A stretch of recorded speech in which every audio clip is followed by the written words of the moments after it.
Right, so I've been outside today, well, for quite a few hours today, and it's bloody freezing.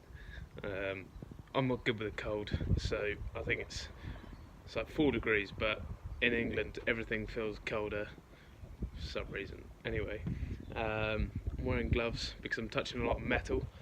Built this frame. This is going to be for a lot of the analytical testing in the pool.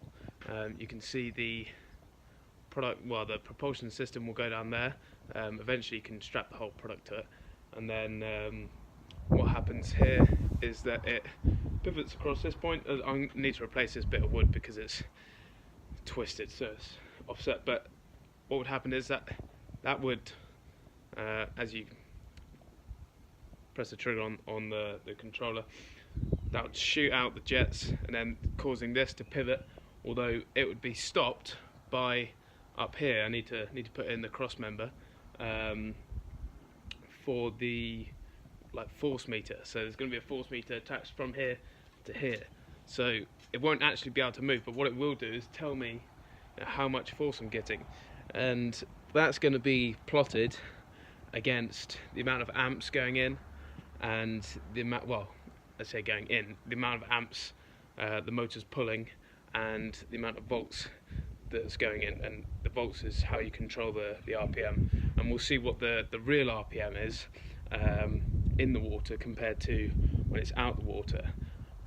And that's going to vary with things like the different impellers, because that's going to cause more or less resistance, and we'll just see sort of the margin for error. And what we can do from there is create better simulations. So if we've got real data to then work off, we can then improve our inputs on the simulations, and everything just gets a little bit easier and smoother from that point on.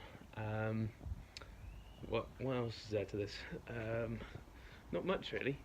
That's pretty much it. It's quite simple. For some reason it's just taken me ages to get my head around attaching this thing down here. You probably think it's overkill because it is pretty huge.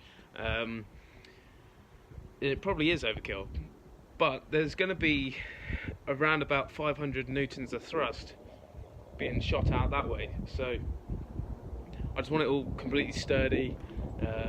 It's not that easy to carry around, but it does fold up. So this whole thing up here, there's a couple of hinges. I actually found this in a ditch. I've got another one back there. The people working on the road had just lobbed it in the ditch. There's like 5 or 6 of them. I've only taken 2. They've been there for months. No one wants them. So it's not stealing, it's cleaning. All right. Yeah, that's pretty much it. What we've got an old 10 pole in the middle here. I had to go buy a separate drill bit for this because we didn't have 25. Had every other drill bit apart from a 25mm. Strange. But yeah, that's it.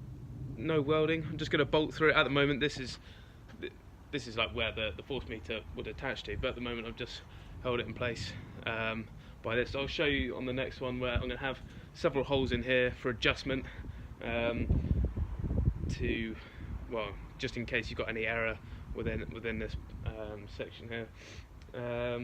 Yeah, that's pretty much it. Done.